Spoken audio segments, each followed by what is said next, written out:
my feel-good breakfast show.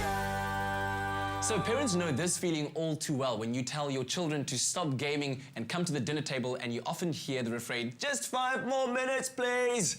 Now, Telkom brings us creative parenting expert Nikki Bush, who's also the co-author of Tech-Savvy Parenting, to give us some insight into this dilemma. And it's something that needs quite a bit of, I think, grey matter to understand. You know, what is that relationship, Nikki, between kids and gaming?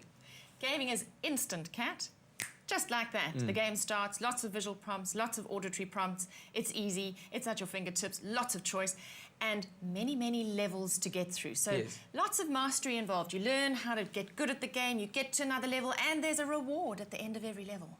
Okay. And that's what kids are motivated by, is rewards. And any parent will tell you that star charts when they're little work really well. And what happens in games is that these rewards chop and change all the time. So it's not even predictable. And it's the excitement and fun around all of that. Okay, so everything you're mentioning right now sounds very positive. So is it possible then to overdo it? It is, unfortunately, because what happens is, as a child achieves and reaches a level, it stimulates the pleasure center of the brain where a dopamine rush occurs. And that's a little bit like taking addictive drugs. And it gives you the same feeling, that high. And so children will go back for the high again and again. And so when a parent comes through and says, dinner time, they might be 20 minutes away from reaching another level. They think that's 5 minutes. Yeah. But you see, time becomes irrelevant when they're immersed in a game. Yeah. They lose all sense of time. Okay. And it really is a conflict point between parents and children. If we try and look at the positives out of it, what are the skills that children can learn from gaming? There really are some great positives that will serve our children well in the future world of work. So apart from the fact that there's eye-hand coordination, there's loads of strategic thinking, problem solving. They have to work out how to get around obstacles. Sometimes they have to have a lot of patience to get from one level to another, because it can take a long, long time. There's also a lot of opportunity for collaboration between players. Yes. And that's good. Teamwork is good. It is. I mean, I think all those skills that you mentioned, especially patience, you know, not always relying on instant gratification right now, is a very, very good one. But what about the potential dangers? Well, I think that especially in younger children, if it's replacing movement, if children are too sedentary, if they're not having time to play with other children, we have a problem. As children get older, we need to be careful that they don't live in a world in one room, where they never get out.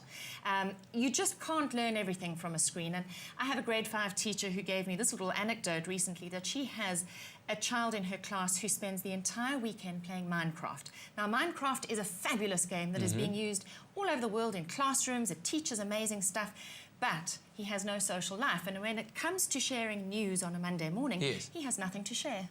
And it's become a problem because he doesn't have a balanced life.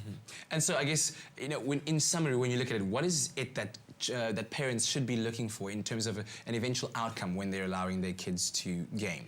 To me, the end goal for all technology use is that our children become healthy switches between the online and the offline world, between the on-screen and the off-screen world, that they're able to sit and be happy having a conversation with a friend or mum and dad, just as they can be happy in front of a screen. Okay. Nikki, thank you very much. As always, we appreciate your advice, helping parents out there gain control of what is going on in this new age digital world. And speaking of which, if you'd like to get your internet at home set up, then Telkom is ideally suited to offer you broadband and internet services to cater for your needs. You can visit one of their stores, call them on 10213, or visit their online portal at www.telkom.co.za for more information. Turn your house into a connected home for only $3.99 per month. From SA's best fixed and mobile broadband network, call 10213 or go to a Telkom shop.